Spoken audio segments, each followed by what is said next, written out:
Anggota Komisi 10 DPR dari fraksi Partai Demokrat, Anita Jakobaga, mengkritik proyek naturalisasi Timnas Indonesia yang dilakukan PSSI.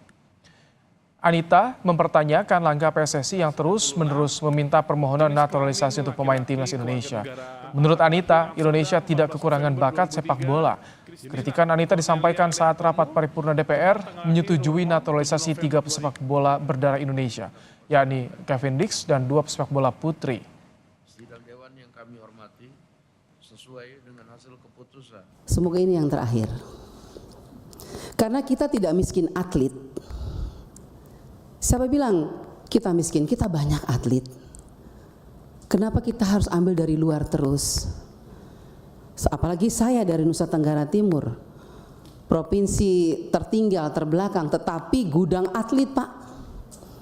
Kalau hanya bisa lari, tinju, sepak bola, saya rasa pasti kita punya atlet banyak di Indonesia. Tetapi pertanyaan saya, kenapa kita harus mengambil dari luar? Bukan sekali, ini sudah beberapa kali. Perlu dipertanyakan dan perlu menjadi perhatian kita semua, Bapak Ibu Komisi 10. Mau sampai kapan kita terus mengambil atlet dari luar?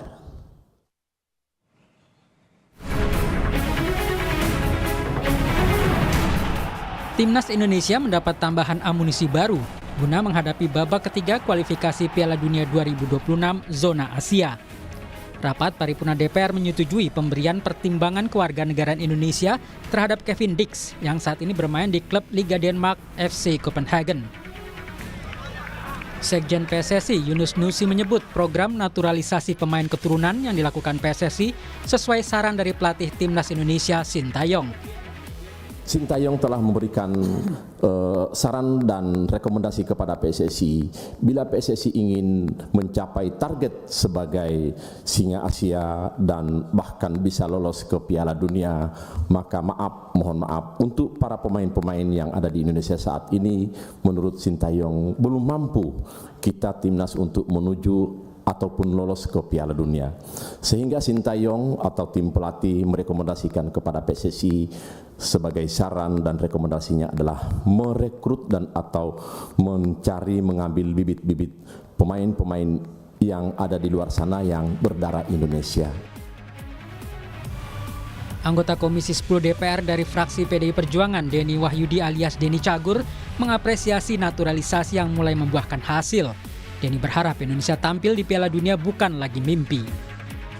Pada akhirnya mungkin kalau program jangka pendeknya naturalisasi, kita punya visi untuk mengangkat dulu prestasi timnas di kancah internasional, tapi pada jangka panjangnya suatu hari nanti mungkin kita bisa lebih berbuat banyak juga dengan atlet-atlet dari Indonesia. Tapi pada umumnya kita memberikan apresiasi untuk prestasi timnas hari ini.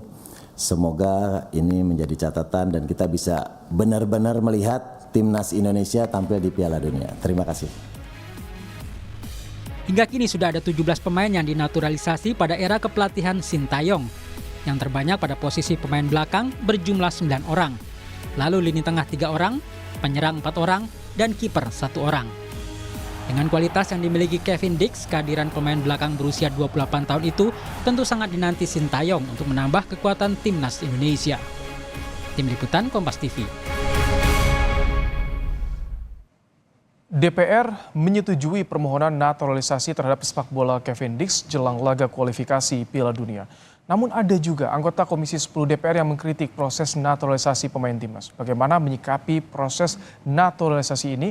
Kita akan bahas bersama dengan pengamat sepak bola M. Kusnaini. Selamat petang, Bungkus. Selamat petang, Ibrahim. Bungkus, ada anggota Komisi 10 DPR yang mengkritik proses naturalisasi. Bagaimana menyikapinya seharusnya, Bungkus? Iya, itu gambaran peta pemahaman atau akseptabilitas masyarakat Indonesia terhadap naturalisasi ya. Artinya memang tidak semua masyarakat Indonesia dengan mudah menerima naturalisasi. Ada sekelompok masyarakat yang juga belum bisa menerima atau tidak menerima. Dan apa yang disuarakan Ibu Anita itu adalah wakil dari kelompok masyarakat yang masih keberatan atau tidak menerima naturalisasi. Itu saya pikir harus kita terima sebagai realita ya. Tapi untuk mengatakan bahwa naturalisasi itu harus dihentikan, saya pikir itu juga agak berlebihan. Karena naturalisasi itu kan sebuah opportunity ya, sebuah peluang yang diberikan oleh FIFA kepada anggota-anggotanya untuk memanfaatkan pemain yang punya persyaratan tertentu untuk bermain mewakili negara tersebut. Jadi ini opportunity, peluang. Kalau peluang itu kan mau diambil atau tidak kan terserah kita.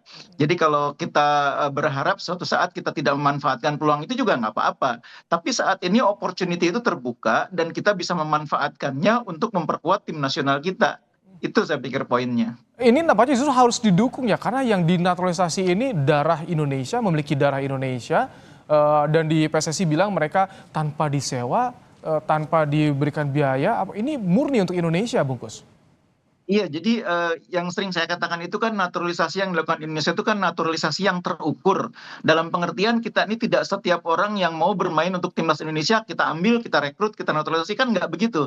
Tapi ada persyaratan tertentu. Dia harus memiliki asal-usul Indonesia, harus berdarah Indonesia, baru kita manfaatkan untuk memperkuat tim nasional Indonesia. Dan mereka bergabung dengan timnas Indonesia itu tidak ada istilahnya transfer, tidak ada istilahnya kontrak tertentu. Karena emang kalau untuk tim nasional itu tidak ada istilah transfer seperti itu.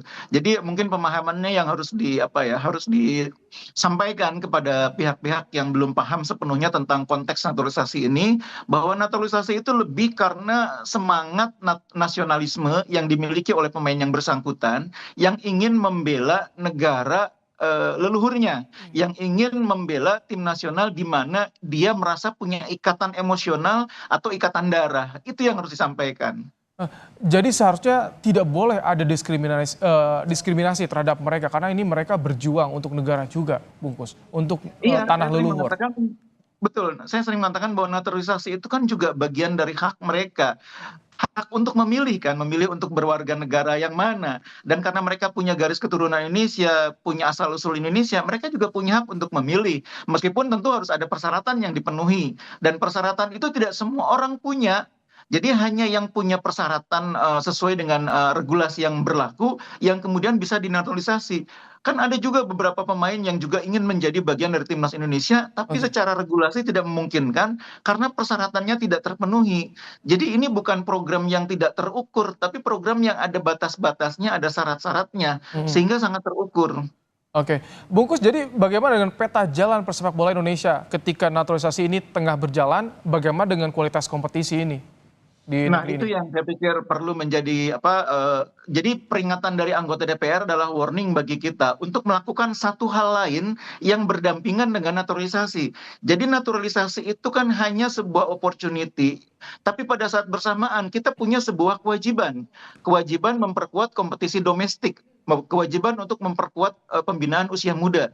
Nah, kalau itu dilakukan secara bersamaan, kompetisinya diperkuat, pembinaan usia mudanya diperkuat, lalu kita ambil juga opportunity naturalisasi, maka tim nasional Indonesia akan kuat.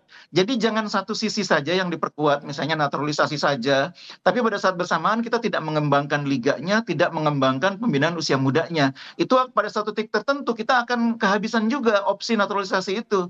Karena kan naturalisasi tidak setiap saat tersedia. Contohnya sekarang, kita pengen punya striker yang bagus, tapi kita cari kan juga nggak mudah faktanya. Jadi naturalisasi itu tidak dengan mudah dilakukan karena ada persyaratan-persyaratannya yang tidak setiap saat bisa tersedia.